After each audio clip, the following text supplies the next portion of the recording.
वर्तमान प्रदेश की सरकार ने जिस कदर प्रदेश को विकास के मामले में पीछे धकेला है, वो न भूतो न भविष्यति, न पहले ऐसा कभी हुआ है और न ही आगे कभी ऐसा होगा। विकास बंद है, स्कूलों का मर्जर शुरू है, स्कूलों को बंद किया गया है। और मर्जर क्या है? ये तो मर्ज है। वास्तव में स्कूल बंद करने के लिए तरह तरह के नए नए फॉर्मूले निकाले हैं और प्रदेश की जनता को टैक्स के बोझ के नीचे दबाने का काम सुखविंदर सिंह सुक्खू जी की सरकार कर। सत्ता में आने के बाद 7.5 रुपया डीजल पर टैक्स लगाया और लगभग 7,000 करोड़ रुपया डीजल पर टैक्स लगा करके प्रदेश के जनता की जेब में से निकाले। सीमेंट के दाम लगभग 100 रुपए बैग बढ़ाए, स्टाम्प ड्यूटी बढ़ाई, रजिस्ट्रेशन की फीस बढ़ाई, बिजली के बिलों को लेकर के जनता त्राहिमाम कर रही।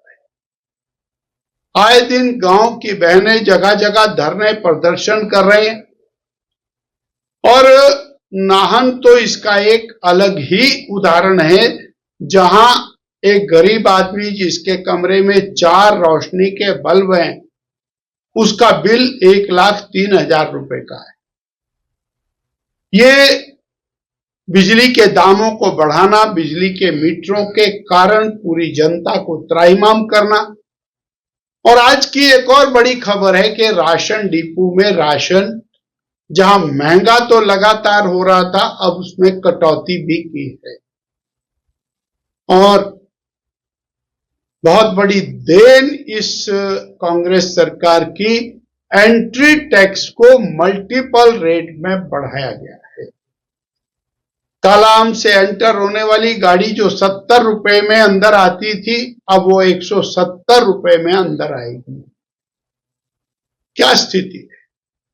लाखों लोग तीर्थयात्री माता बाला सुंदरी के दरबार में आते हैं, लाखों तीर्थयात्री माता नैना देवी के दरबार में आते हैं, माता चिंतपूर्णी के दरबार में आते हैं, माता कांगड़ा के दरबार में आते हैं और माता ज्वाला जी के दरबार में आते हैं, माता चामुंडा के दरबार।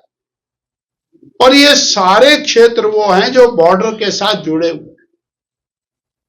अब वो यात्री भगवान के मां के दर्शन करने के लिए आते ही सबसे पहले उसको बड़ी मात्रा में सड़क का टैक्स देना पड़ेगा और सड़क के गड्ढों को भी वो झेल रहा है और टैक्स भी दे। इतना ही नहीं, हमारे यहाँ के जो बॉर्डर पर रहने वाले लोग हैं, उनको अनेक प्रकार के कष्ट, उनको प्रतिदिन 4-4 बार हरियाणा पंजाब की सीमा में एंटर करना पड़ता है और उन लोगों के लिए बहुत बड़ी परेशानी का सबब ये एंट्री टैक्स बना। कि वर्तमान सरकार ने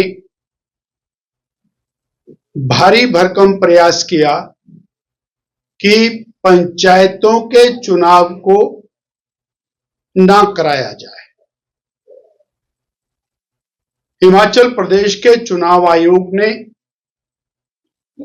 प्रदेश में पंचायती राज चुनाव की दृष्टि से संपूर्ण तैयारियां अक्टूबर 2025 में पूरी कर ली थी।